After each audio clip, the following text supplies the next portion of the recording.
sangre tiene un papel crucial en muchos relatos bíblicos. Lo vemos desde los sacrificios, que de hecho en una charla ya habíamos platicado sobre eso de por qué los dioses piden sangre. Y lo vemos incluso hasta en la Biblia, hasta el sacrificio de Jesús, ¿no? Que habla de que derrama su propia sangre y ofrece su propia sangre. ¿Cuál es el simbolismo de la sangre en la antigüedad o en estas culturas orientales antiguas y cómo lo vemos nosotros en la Biblia? Claro, pues la sangre es al final el elemento de nuestro cuerpo que garantiza nuestra vida, ¿no? A través de ella las células de nuestro organismo reciben el alimento, ¿no? Pero aún así, sin conocer esta ley de la fisiología humana, todos los pueblos antiguos vieron en la sangre y en su color rojo un elemento esencialmente ligado a la vida y por lo tanto símbolo de la vida.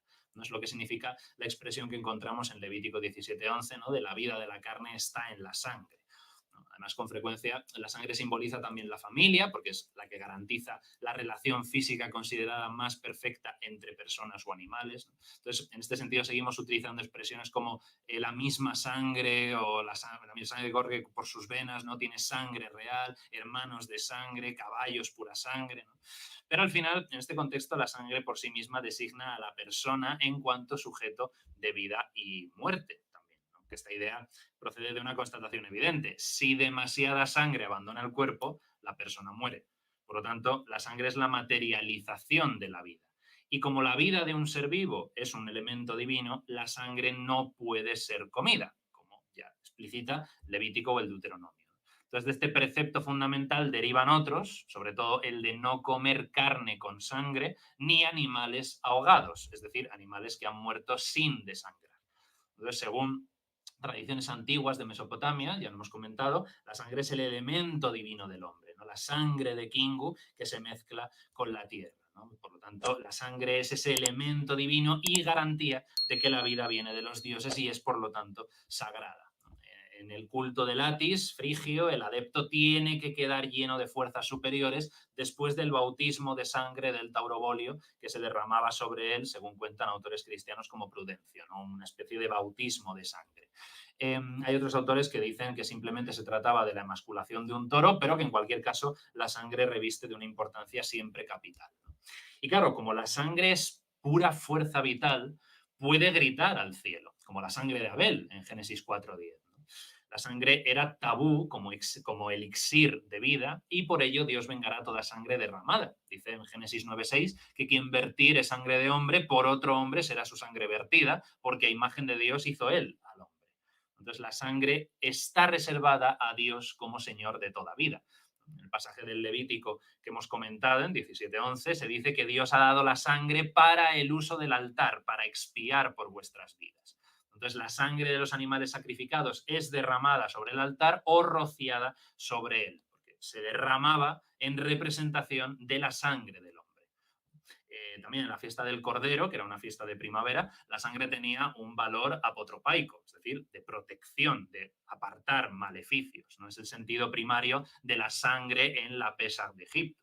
Dice Éxodo 12:13, la sangre servirá de señal en las casas donde estéis y al ver yo la sangre pasaré de largo y cuando yo castigue a Egipto la plaga exterminadora no os alcanzará. Entonces esto era propio de culturas semíticas en general, donde se creía engañar a la divinidad que exigía la muerte del primogénito de los rebaños, quedando de esta manera los espíritus sedientos de sangre saciados y aplacados, ¿no? Entonces, ya hemos comentado que en ciertos rituales del mundo antiguo la vida se comunicaba mediante una especie de bautismo de sangre, que era asperjada sobre los fieles y que garantizaba un cierto renacimiento para una nueva vida. Y la Biblia nos muestra un ritual similar al final de la alianza del Sinaí, pero como una señal de unión entre Dios y el pueblo elegido. En Éxodo 24:3-8, el pueblo es rociado con la misma sangre que estaba sobre el altar que representa a Dios, ¿no? Entonces, esta ceremonia de alianza, de unión de dos partes, de Dios y el pueblo, tiene su razón de ser en la idea común de los pueblos antiguos de la parentela fundada en la misma sangre. La sangre se utiliza también en la consagración de los sacerdotes, es rociada sobre ellos a fin de que ejerzan correctamente el servicio divino, según Éxodo 29:21. También con un dedo mojado en la sangre se rocía el velo del santuario, según Levítico 4:6, y se afirma de esa manera la relación estrecha de las personas y de las cosas con Dios, que es el Señor de la sangre, es decir, el Señor de la vida. De hecho, la primera de Pedro comienza en 1:2 con un saludo a los cristianos que recibieron literalmente la aspersión de la sangre. Entonces, como elemento divino, la sangre merece el máximo respeto y por eso conlleva también un matiz de temor, porque pertenece a las fuerzas ocultas del organismo que tienen el poder de hacer vivir y de dar vida. Eso indica un valor divino, porque la circulación de la sangre es algo que no depende del ser humano y por lo tanto se convierte también en un elemento tabú. Y es lo que se ha venido a denominar la sangre impura.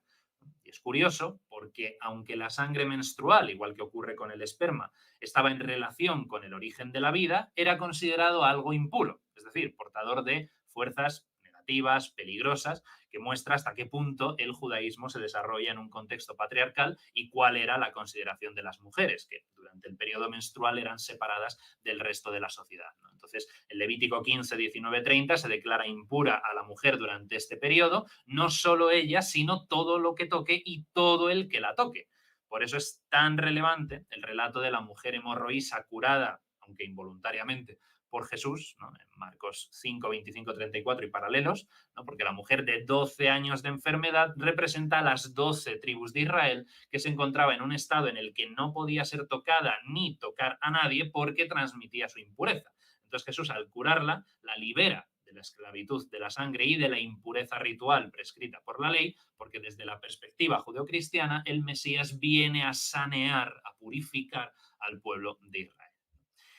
Y claro, hablando de la sangre de Cristo en el Nuevo Testamento, esa expresión aparece más de 30 veces y ahí la sangre es considerada desde la perspectiva de la muerte redentora y de la condición de Jesús como siervo de Yahvé, tal como interpretaron sus seguidores después de su muerte, ¿no? Por eso hay un momento en el pensamiento cristológico en que toda la vida de Jesús es redentora porque vino en el agua y en la sangre, como dice Primera de Juan 5:6, ¿no? El agua de su bautismo, que es el inicio de la vida terrena, y la sangre derramada en su pasión y muerte en la cruz, que es el fin de esa vida terrena. Entonces, esa sangre es la ofrenda total de su sacrificio, que es el sacrificio redentor de la humanidad. Lo dice Juan 19, 34, 35, ¿no? Uno de los soldados le abrió el costado con una lanza y al punto brotó de su costado sangre y agua. El que vio estas cosas da testimonio de ellas, su testimonio es verdadero, etcétera, etcétera. Entonces, a partir de este pasaje y de otros textos, como Juan 13:1, ¿no? La imaginería cristiana ha expresado que la sangre que brota del costado traspasado de Jesús deja ver su corazón como el símbolo del amor infinito a la humanidad, ¿no? El símbolo del corazón también es otro tema, ¿no? Pero desde aquí, de donde surge la devoción católica al Sagrado Corazón de Jesús a partir del siglo XVII, ¿no? Entonces, en ese caso, la sangre que sale del corazón simboliza la vida interior de Cristo. Y en la Eucaristía Jesús ofrece su sangre como bebida. Y ahí hay un salto importante con respecto a la cosmovisión judía tradicional, según la cual no se puede consumir la sangre. Entonces, esta sangre es la sangre de la nueva alianza, que es distinta a la de Moisés, que se hace derramando sangre de animales, según Éxodo 24, 5, 8, y esta nueva alianza por la sangre del Mesías, la víctima sacrificial, es voluntaria, es redentora para el perdón de los pecados, ¿no? Entonces Jesús es interpretado como el Cordero de la nueva Pascua, cuya sangre redime y salva, estableciendo nuevos y más estrechos lazos con Dios, ¿no? En este sentido es en el que el Apocalipsis dice en 7:14, estos son los que vienen de la gran tribulación, los que han lavado y blanqueado sus túnicas en la sangre del Cordero, ¿no? Entonces esa sangre no tiñe las ropas, sino que las blanquea, las purifica. Entonces, en la Eucaristía Jesús no manda a sus discípulos beber su sangre en un sentido material. Nada de lo que estamos hablando es material ni histórico, sino simbólico y espiritual. Y las expresiones esto es mi cuerpo y esta es mi sangre remiten a la totalidad de Jesús, igual que otras expresiones semíticas, ¿no? La expresión cuerpo y sangre es la persona en su conjunto, igual que la expresión carne y huesos de Génesis 2:23 o carne y sangre de Mateo 16:17. Entonces, cuando Jesús dice, quien come mi carne y bebe mi sangre, sus seguidores deben entender la más íntima unión del discípulo con Jesús, ¿no? Una unión casi física, porque al decir carne y sangre es como si dijera yo mismo. La relación del vino con la sangre ya se da en el Tanaj, ¿no? Con el trito Isaías, cuando compara en Isaías 63, 1:6 la acción de pisar uvas en el lagar con el castigo sangriento de Edom. El vino es símbolo de vida y de alegría, pero también de muerte por la sangre derramada, como leemos en otros pasajes. En la Lamentaciones 1.15, en Joel 4.13, en Apocalipsis 14, 19, 20, ¿no? Entonces el lagar se convierte en la imagen de los hombres aplastándose unos a otros, ¿no? Aplastando cuerpos y derramando su sangre, como el vino sale de los racimos aplastados en el lagar, ¿no? Entonces así como el vino sale de la uva al ser aplastada, la sangre sale del cuerpo aplastado por cualquier tipo de violencia. Entonces el lagar hace que un símbolo de alegría como es el vino se convierta en un símbolo de sufrimiento. Y la historia de la pasión de Cristo servía también para concienciar a los cristianos del sufrimiento de los inocentes, ya que Jesús, entre otros símbolos que reúne, es el justo sufriente, ¿no? Es el justo perfecto, que no merece nada de la culpa, ni del castigo, ni de la violencia que se ejerce contra él, ¿no? Entonces, se trataba también un poco de hacer conciencia de la justicia social. Wow.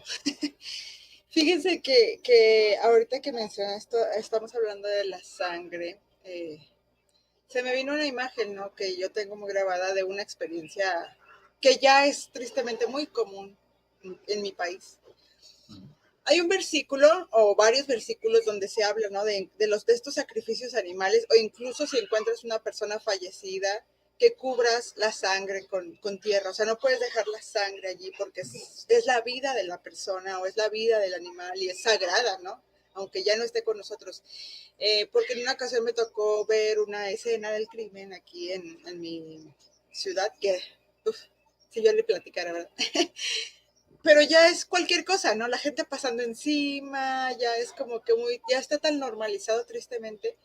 Y ahorita que lo mencionaba me remitía a todo eso, o sea, que sería bueno recuperar todos estos valores sagrados, porque al final de cuentas nos hacen más humanos. O sea, estamos perdiendo esta humanidad por tal vez, no quiero decirlo así tal cual que por el cientificismo, no creo que sea tan culpa de la ciencia como tal, sino que el ser humano pues dice, es que la sangre es algo más del ser humano y pues no es nada, o sea, no es inanimada, y les parezca cualquier cosa, pero sí se ha deshumanizado mucho el ser humano y podríamos recuperar este tipo de cosas tan simples como el respetar la sangre de alguien.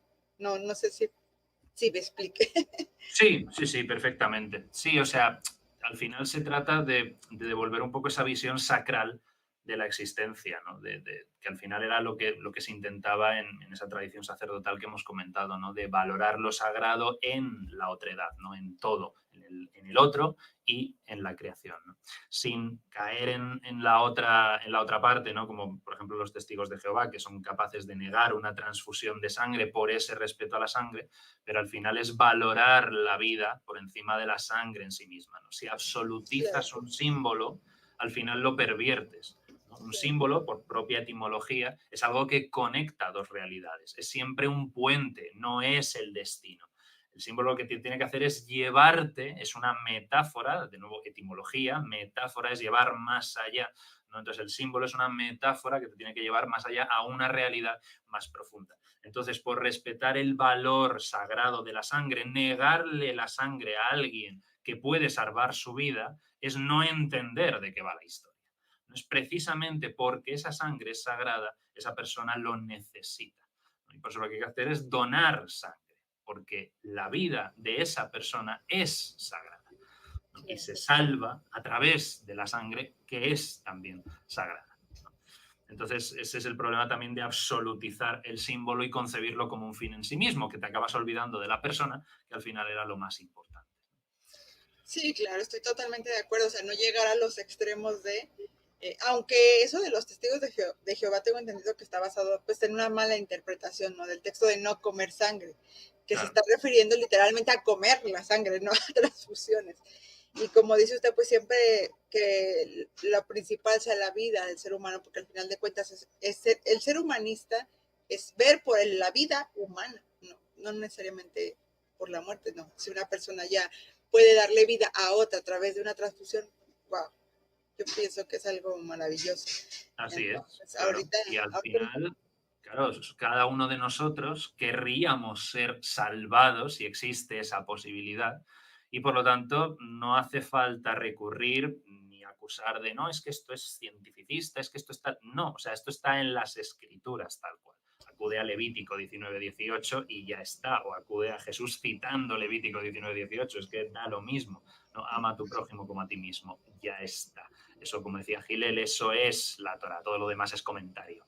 Así que vete y estudia. Entonces, al final es esto. Sí. Hace poco tuvimos una transmisión con un amigo sobre el surgimiento de las religiones incruentas, estas que ya no hacían los sacrificios. ¿Sí? Hablábamos de esto, de cómo siempre, o sea, el sacrificio, y de hecho también lo platicamos con usted, de cómo la sangre, y usted nos acaba de decir, cómo es la vida misma o representaba la vida misma, era sacrificar lo máximo, ¿no? También, o sea, más allá de vegetales, más allá de incienso, era como ofrecer la vida de un animal y, como lo hemos tocado en el canal, de personas también, que incluso los israelitas lo hicieron y ya lo hemos visto aquí en la Biblia en contexto. Entonces, mi pregunta es, siguiendo un poquito el tema de la sangre, ¿usted qué opina de aquellas personas que quieren regresar a este tipo de religiosidad, de sacrificios? Pues a mí, como me gustan mucho los animales, no puedo ser objetivo, me temo.